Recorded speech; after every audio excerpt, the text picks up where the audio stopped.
I see money as a tool to enable me to live my life, pursue my dreams, my passion, and raise my son. And unfortunately, the stats true. Engineers and doctors tend to not make the best investors because they know everything and they're so smart, but it's hard to know everything about the finances. My husband would rather just enjoy life. So there's a bit of a conflict because it's like, why are you putting so much in retirement? And I'm here being like, I was so grateful for the time I spent with my son at home, and I really want to take care of him the same way. When I teach my son, listen, anything you play with, let's look up the company. You could be a part owner. And I'm teaching him that so he can think about, rather than being a consumer, being an investor. A degree doesn't guarantee success. You're gonna have to keep trying and things won't work, and you're gonna keep trying and trying. So my advice, if there's Gen Zs watching, your education, you don't have to, it's not a script. You can change course. You can use those skills in different ways. You're not limited by it. Well, hello everyone and welcome to Moementum Finance channel. My name is Mo, and today I'm super honored and excited to be welcoming Sarah from Blossom to the show. Welcome, Sarah. Thanks, Mo. I'm really happy to be here. Given your unique mixture of background and roles as a fingerprint technician, an artist, a traveler, a mom, as well as an investor on Blossom, these different roles essentially shape how you think about money and investing. Well, all my roles are supporting my motherhood journey and my relationship. I see money as a tool to enable me to live my life, pursue my dreams, my passion, and raise my son. And right now, my focus is more about family. But like everybody else, everyone's life comes in seasons. So right now, my season is family. Some of my personal goals are taking a bit of a back seat, but I find that I'm always growing and learning. One day I'll be maybe in a season where I'm creating more art and other things. But right now, it's more focused on the family and I'm working primarily to fund my husband's RSP. So it's all very much related to family, even the work, what I do for a living, it all relates to the family at the end of the day. So me and my husband have vastly different viewpoints on money, and that's based on our personal history and money journey. And so I grew up in I was very privileged. My dad had a multi-million net worth. And then it was the reverse, where I didn't have much net worth. I started it was just opposite. But one thing I want to tell people is I hear a common thread where people are, I wish I knew about investing. Oh, I wish I invested earlier. And the only thing I have in response to that is I always knew about investing. It was brought up when I was a kid in my household. And I knew about index funds since I was 18, but I didn't invest for a long period of time because my circumstances didn't allow for it. So I would tell everyone not to be hard on themselves because it's already not common knowledge as it is. So start when you start, and it's a journey. And for all of us, it's a journey, whether you start as like a really young person on Blossom, you see that, or as an older person. We all have different ways to benefit and contribute. So it's no guilt. To your point, our journeys are so different, and there are so many different life circumstances that present opportunities and or challenges. So we got to handle the situation as it comes. What led you to start investing though, and when did you start investing? So it's interesting because as a child, my dad was heavy in the markets, but it was a negative experience because he always told us, you have to invest, don't trust the banks, do it yourself. But he was like the most aggressive, like a very successful professional, very successful engineer. And unfortunately, the stats true. Engineers and doctors tend to not make the best investors because they know everything and they're so smart, but it's hard to know everything about the finances. So he became a day trader. So he's the kind of person where he could turn 100,000 into $1 million. But we know the stats about day trading, and we know, so like at one point he had like 3 million in the bank, and then I don't know what happened. But what I really I'm grateful for is we were always raised to be very modest. And it honestly didn't make any difference to us when the household income was millions and when it was not millions, because we were raised so modestly. But there was always that pressure of, well, I want you to earn more. I want you to do, and money was very important and it was talked about a lot. Investing was talked about, and there was a lot of pressure. And in a way, when it was talked about that way, it makes a very negative connotation. So like one of my sisters refuses to invest because of that upbringing, because it was almost pushed a little too much and it was too aggressive. So there's always pros and cons. And I'm very mindful of that when I approach my son about investing. That's good that actually your reflection on how your upbringing applies to now how you are ensuring that how you approach the topic of money with your family, with your son in particular, in this manner. Sarah, you did mention, like, growing up, your dad was, of course, very keen in terms of the importance of investing, but at the same time, he was also seemed to be like a little more on the aggressive side, like more risk taker. Do you see some of those learnings impacting how you're currently investing in your own portfolio? Absolutely. I'm probably one of the few that holds bond ETFs. Like, it's not a thing. And I understand why. We've seen things happen with the low interest rates and also the pandemic where people lost money in the bond ETFs. So, and long duration bonds have the risks, but I'm just not 100%. I'm not in 100% equities, and it has everything to do with the volatility I had growing up. So it's definitely impacted the way I invest. And it's also impacted my desire to have a large emergency fund. And that served me well because, like I said, there was that gap in times between when I turned 18, like I only maybe really started investing 3 years ago. And I'm glad I didn't invest, frankly, because I constantly needed to go back to that emergency fund. And that's life. Like, it's, of course, you want time on your side. But I think there's also good to invest when you have a certain amount of stability. So I have no regrets based on my circumstances that I started later. My husband, he had a very different upbringing than me. So he grew up in Milan, son of a diplomat, traveled everywhere. You literally could go the weekend in the Swiss Alps. And, he went to a 50,000 a year private school. So he has a very different view of money than I do. But I see some values in that. I had a very typical immigrant upbringing where it's like, don't spend money, don't do this, don't waste money. And his family, it's not that they're extravagant, but they buy the nice clothes, they wear the nice cologne. My in-laws travel business class always. So there's a certain love of the finer things of life. And my husband would rather just enjoy life. He's like I said, we went through a decade where we couldn't invest at all. It was not in our circumstances. And now we finally have two incomes, because I did drop out of the workforce to look after my son. And now we have two incomes. It's like he wants to live, but he's very, very behind on because he's a decade older than me. So he's behind on his retirement savings, but it's like he wants to live his life.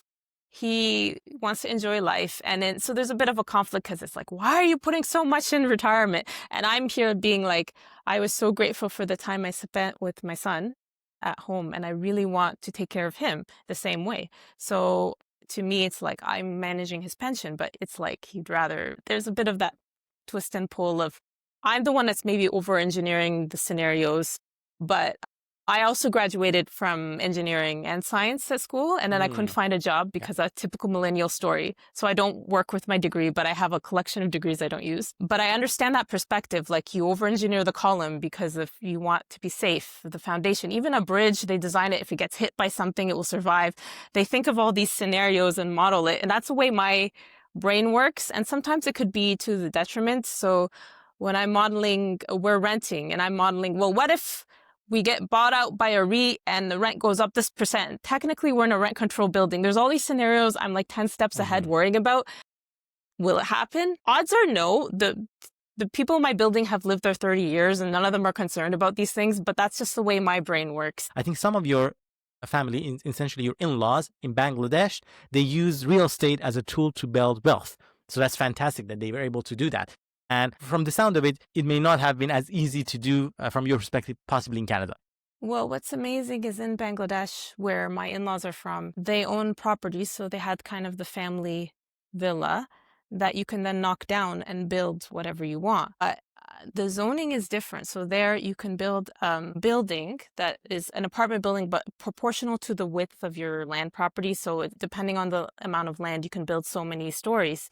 So what they do is developers will give you half the apartments. At one point, it was a third of the apartments. And then as the land value grew, you get half of the apartments. And it's amazing because that's how you really get the rental income, because when you have multiple family units, you can bring in a lot of money.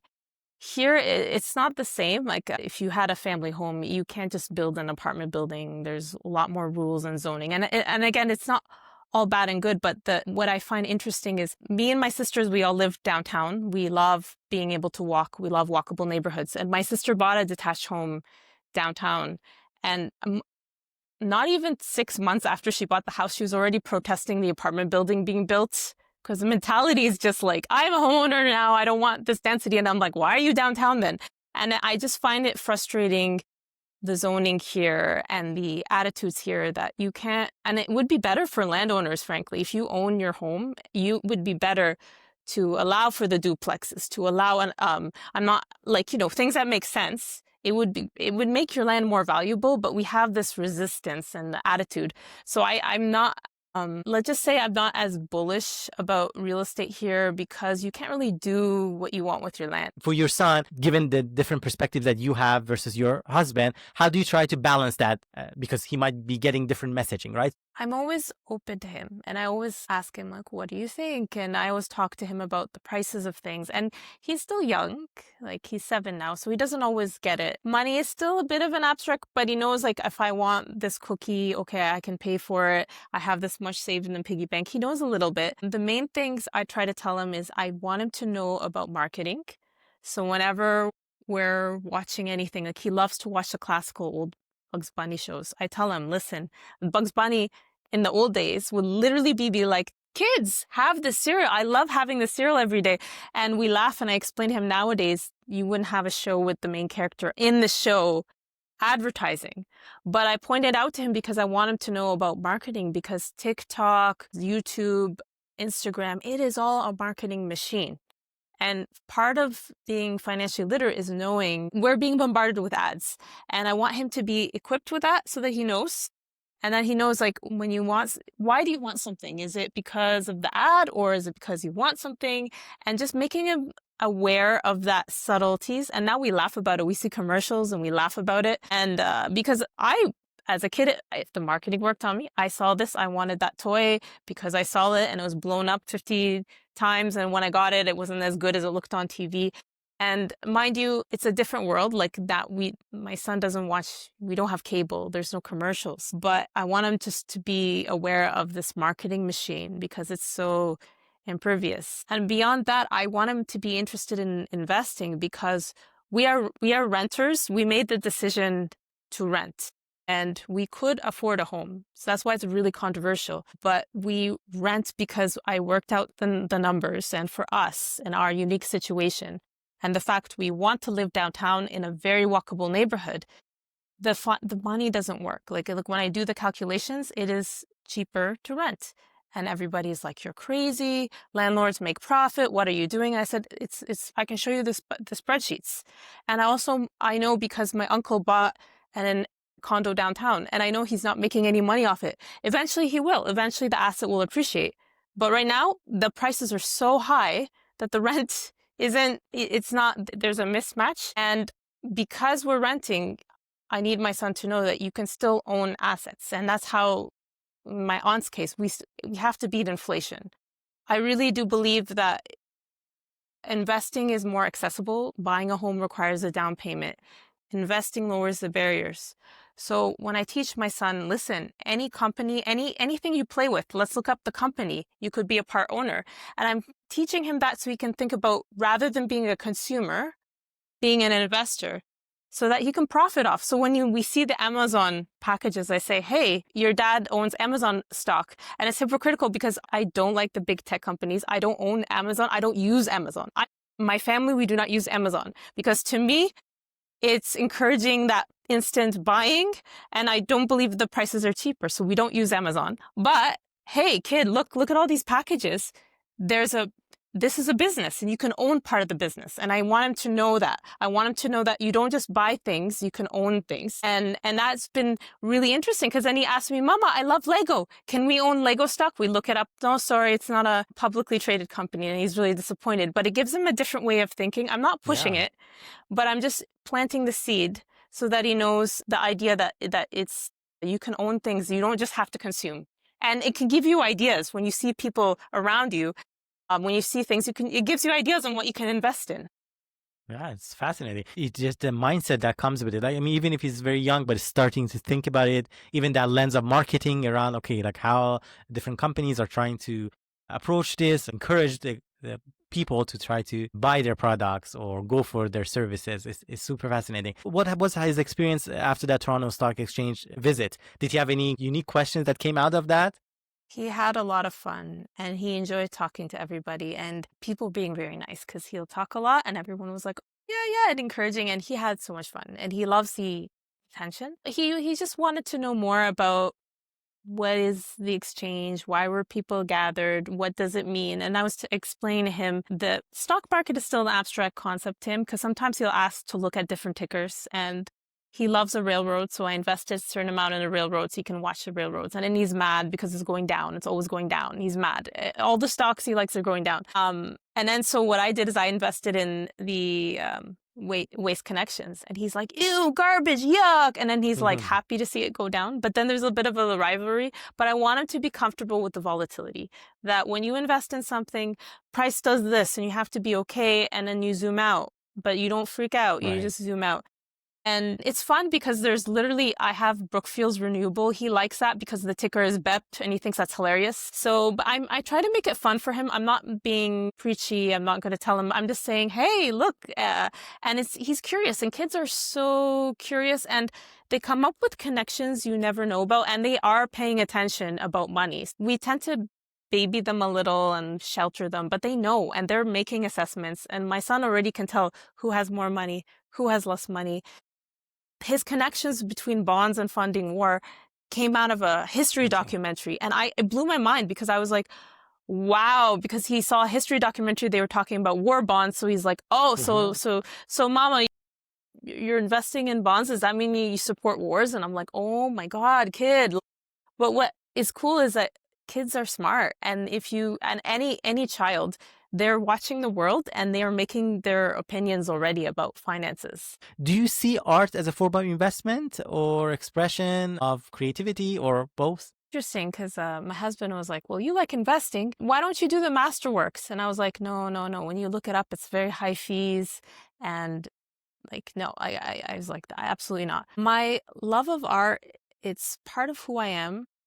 And it's part of what led me to the most bizarre career progression you'll ever see. Like literally people from school will have no idea what I'm doing because I've done a lot of different jobs. But it gives me perspective. So I find it also helps me, again, break away from consumerism because there's a culture, community, a love of art, a love of like my favorite painters or poetry, or there's this thing that's not. Other societies appreciate it more than Canadian society. Canadian society is wonderful, but I find that the arts aren't as appreciated as they are back in Egypt or some other countries. And I do find that when you have that reflection on beauty, it gives you a purpose beyond buying things and showing off, because I'm humbled. Like when I see a painting by one of the great masters, I am humbled. I am nothing. It's like, to me, it's like an experience out of this world. My son is more interested in music. So we're looking forward to taking him to the NAC, the National Art Center. Another reason why we live downtown, I take him to the art gallery, the museum is right, everything's right there, 15 minutes walk. Yeah. And that's the upbringing I want him to have, where he's exposed to a lot of culture, he's exposed to art. I'm not saying he has to be an artist, actually. I just want him to be aware of it, have an appreciation for it. You appreciate music, you appreciate art, you appreciate these things. I was crying when I went to Fort Worth in Texas. They have oil barons donated billions of dollars of collection of art. I saw Vermeer. I saw all these. I was crying from how moved I was. And I would feel bad if someone doesn't have that in their life. So it gives me a unique perspective and it gives me context and it keeps me humble because when I work on my own skills, like I know who I am, and I know that I'm just a small piece, but I can appreciate the greatness that people have achieved. Yeah, it's so amazing. And I love that for your son, you're trying to provide those opportunities for him early on, because I have a daughter as well, and she's very young, but I can imagine once she grows up, those are the type of experiences I would love for her, because I think for our kids, a lot of times early on, we don't know what type of interest they have, what sort of like a passions they have, what they're really good at. So the best way to try to find that out and explore that is to give them the opportunities, give them that chance to have the exposure to music, to your point, have exposure to maybe different forms of arts and creativity, or as well as like other aspects, like could be sports, could be things that maybe we don't even think about that they might be interested in, but who knows, like they might very well be very much interested in it. When you reflect back on your own journey, what do you consider to be perhaps one of the biggest challenges for the millennials when it comes to finances, and how do you have you tried to overcome that? When I look at my millennial cohort, there are people doing extremely well and there are people struggling. And it all boils down to when you got into the housing market, unfortunately. And the ones that got in at the right time are doing really well. And the ones that didn't, our net worth is much, much, much lower. However, I feel like we have more freedom than previous generations, is that you don't have to fit one script. So originally, me and my husband, both of us, even though my husband's not a millennial, he's in the Gen X cohort, he's a bit older than me, we both really struggled with our careers. He graduated, he did physics first, and then he graduated architecture, and then he couldn't find a job to save his life in Canada. He sent in hundreds of applications. He went to the US and found a job after a week. So I don't need to. And then he worked there, and then the recession happened, and then he was actually a professor in India and Bangladesh. And I met him in an art class that I took. And I was just finishing up my studies. And then he was overseas. And I was like, you have to come here. I'm not going there. You're going to come here. And then I graduated from engineering and science, and I couldn't find anything. And then I had to rebrand. So I did every job you can think of. And when my husband finally came back, eventually he found something in Montreal. But what I didn't realize is that because he was out of the country for so long, his credit was zero. He had a student loan that he couldn't even pay back, because when he was working in India and Bangladesh, his salary was like $500 a month. So realistically, he couldn't really pay back his student loan. So what I didn't know until after we got married is, I did know before we got married, I was with him and his credit card he was applying for a credit card and it got declined in the store. And I was like, interesting. And then I graduated and I couldn't find work. So a degree is not a guarantee for success. And I think millennials know that we graduated, it was after the 2008 recession, and there was just people were not hiring. Governments were, just like now, they were doing their cuts. Science funding especially was like it was cut, all the entry-level jobs. So I had to reinvent myself. So what happened is I moved after I got married, I moved to Montreal and I did the odd jobs. I moved to Montreal where my husband was, and I said, you know what? Maybe I'll do prosthetics and orthotics. And then my husband's like, okay, it's a college diploma. And you know our parents, it's like, I got an engineering degree. And my dad's like, you're going to go do a trade? What? Does it pay like an engineer? No. What? And it was like, and it's hard because he's almost like, I came here for a better life. And then you're like, what are you doing? And so what I did is I tried to apply for OSAP, but because of my husband's salary, he did land a job. I wasn't eligible. So what I did is I told my husband, okay, because I told my husband, okay, I'll go. The school's only offered in Toronto. So I was like, I'll go there. We'll figure it out. You come here. And I had friends. So I just stayed with different friends on their couches until my husband eventually found a job. And then we settled in Toronto and I did my school. And then after a month, he got laid off. It was just like, it was, and it was just craziness. But eventually I found a part-time job. Eventually he found a job. I redid my education from scratch. That's the flexibility of millennials, is I think that we are flexible. We know now, at least I know now, a degree doesn't guarantee success. You're going to have to keep trying and things won't work. And you're going to keep trying and trying.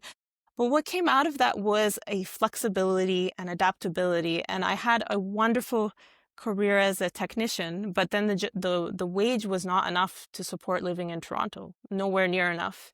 So I was doing so eventually I started doing a master's I started my master's when my son was 4 months old. And Wow. I was going into that field. And then what happened was the pandemic happened. And then the profession I was trying to join in changed the requirements in the last minute. So I needed one more course to be able to transfer because I technically did a clinical apprenticeship. To be able to transfer, I needed to take this one course, but the pandemic happened. And in the craziness, I couldn't take that course. But because of my previous experience, I was flexible. I was like, okay, that's fine. We'll find another career. And I invested a lot in this career. And Oh, I wow. just said, well, I have these skill sets. Let's bring it on to the next thing. And now I work in forensics. It's another visual skill. I love my job. It's a dream job. And when I was working in prosthetics and orthotics, that was a dream job. So I'm flexible. And then the housing market was also not expected. Like we thought we'd relocate from expensive Toronto to Ottawa to find a job. And then of course everyone in Toronto had the same idea. We moved and then the prices went skyrocketed, and Yeah. I'm flexible. Fine, I'll rent. I'm flexible. And the strange thing is I'm happier than imaginable. Like I have my dream life, but it looks different than what I expected. So my advice, if there's Gen Zs watching, your education, you don't have to, it's not a script. You can change course. You can use those skills in different ways. You're not limited by it. And I have like, my career is amazing. Like I can't tell you how much I love working for the police, doing forensic stuff. It's like, it's a job I never knew would have happened. And it's a perfect job for an artist. And it's a perfect job for someone that's interested in science. And what I would tell the young generation, there's opportunities out there that you can't even imagine. Just be open-minded and don't be afraid to throw out the script. If I wanted to look at it in terms of my dad's definition from success, I would be really unhappy. Oh, I'm priced out of the housing. I'm renting an apartment. I'm not working with my degrees, a master's of science. I don't use it. I have an engineering degree. I don't use it. Oh, woe is me. But I am happy. I'm living my best life. Like I am genuinely living the life of my dreams. And I think it comes from outlook and just these experiences shaping me, and all the people that I met in that journey have shaped me. And I think people who succeed on the first try, sooner or later you're going to fail, and you're more ready to fail when you're young. So that is the superpower of millennials, is we've failed. I think a lot of millennials had trouble finding their first job. If I lost my job tomorrow, I've done hundreds of interviews. I'm really good at interview. I will find another one. Like I know, that's my personality now. And so I think it's a great skill set to develop when you're young. The way I look at life now is look at that disadvantage as an opportunity, because it's a training. And it's easy for me to say that now, but I think that's the advantage millennials have. And I think I want to extend the same to Gen Z. I feel for them because what's happened with the rental situation, I don't think I could have afforded what I did to go to Toronto and have friends to stay on their couches and then have my husband. Like right now with current rents, it would have been impossible. So I want to acknowledge that Gen Zs do have more challenges than I had. Some privilege. Even though I didn't get into the property ladder, at least I had affordable rent. 10 years ago, rents were affordable. So I just want to acknowledge that frustrations to Gen Z as well. That resiliency, Sarah, that you pointed out, and the positive outlook to life is so powerful, because for somebody who may have been in exactly same circumstance as you, had they not have the same type of outlook on life, the confidence in their ability to decide that, you know what, if life gives me a difficult circumstances, I'm gonna make the best out of it, and I'm gonna move on, rather than getting stuck in my head to say that, oh, you know what, but that's what I studied all this years for, and why that's not gonna help, right? But so that's so powerful, and I acknowledge that I don't think every millennial is like that, but it's great that like there are millennials like you. So I think it's a good reminder for us, having some friends that have gone through recently as well tough times, having difficulty finding jobs and whatnot. Sometimes, as outsiders, it's you would think to yourself like, how come there are all these jobs that you keep seeing posted? But in reality, I feel like it's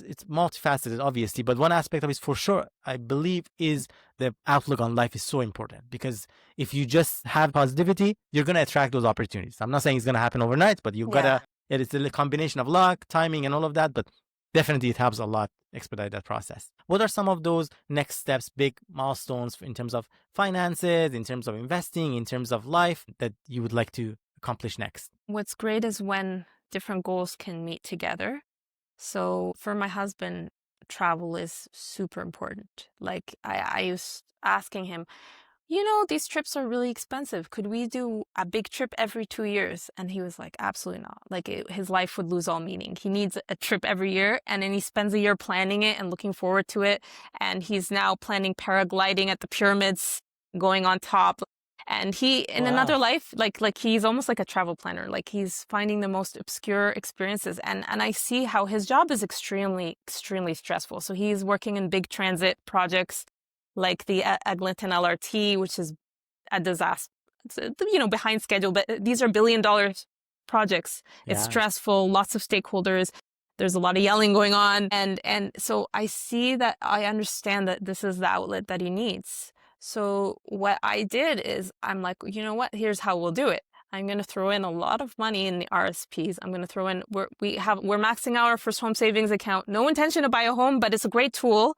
This is a Canadian tool, but it's a great tool. So use it. Use all the tax advantage investing tools. And then we get the refund, and the refund pays for our trip, the whole trip. So what I would tell people is what you see on social media is not real. Please, please, please don't believe influencers showing you their jet setting, or they're showing you their giant house or their giant car. You have to make choices. We can't have it all. Our choices are, we walk everywhere. We have one car for our family, and the money goes to travel instead. And we rent a modest 2-bedroom apartment, and it's great. It's great. And we live in an amazing neighborhood, and it's just, you can't have everything. So if you want the big house, you won't be able to do these trips. And that's fine. I have friends that hate traveling. I have friends that are terrified of flights, and I have another friend that has no interest in leaving Canada. And there's no value judgment, because it really is what matters to you. And I think the other aspect I forgot to touch on with my son and teaching him about money is also teaching him about being generous with your money. And that's something that I honestly didn't occur to me until I read it in a book, in the Opposite of Spoiled book, the importance of also teaching your child to give, because we all give to some charity, but we don't talk about it with our kid. And now what I do is I let my son decide, like, because unfortunately we're downtown, so there's a lot of homeless people, and I let my son, give a certain amount and decide what he wants to give to people. And then when we travel, we look at, okay, like we donate Sufi's, all his used clothes go to Bangladesh, because we realize the need there is greater than here. So all his clothes, and I try to also teach him that there's joy in giving, whether it's your time, like I'll volunteer at a school, and that's the advantage, because I work shift work, so I can do my dream of being there. Like there are days where I'm not working, so then I show up at school, and it's so much fun for me, and I embarrass my son, obviously. But these are you give your time, you give your money, you give your something, but that also derives a lot of joy, and I want him to learn that as well. Life is about what you value, matters to you, and you're making very smart, I must say, life decisions, like living downtown, crunching the numbers, renting, because it's actually, on the end of the day, makes much more sense. Having one car, walkability aspect of it, to me, it does sound like all those smart decisions, which is supported by those numbers, right? And the numbers that you've actually looked into. It's not like, oh yeah, no, you have to buy a house just because everybody says that you need to own a house because it's what's typical. No. I feel like that's one thing that absolutely I can imagine millennials are very smart about, that they don't just take things at the first glance of just because so and so said you have to do it, you do it. Have you read the book Quit Like a Millionaire? No. She's a millennial, a Canadian millennial. I think you would probably love that book. And there's an audiobook for that as well. So she and her husband, they're a Canadian couple from Toronto, I believe. Now they live in different parts of the world, like they travel and whatnot. They were strong believers as well of owning a real estate. It may not be for everybody, and in fact, they are very much opposed to the idea of, like, you don't want to just go buy real estate. They did the numbers and decided that that's not something right for them, and they're living their best lives. Like, they're super happy, enjoying life as well, and pursuing things that they find valuable. So yeah, really great read if that ever interests you to check it out. Yeah, it's been so wonderful, Sarah, talking to you. I really, really enjoyed our conversation and really learning a lot more about, your upbringing for your family and how much it matters to you and how you try to instill some of those strong values for your family. I knew that this is going to be a fantastic conversation. I know, for one, I really enjoyed it, and I'm sure there are a lot of other folks out there in different roles and personalities, whether they're parents, whether they're investors, that they're going to find it valuable and beneficial. Thank you so much. Thank you so much, Mo. I had a great time.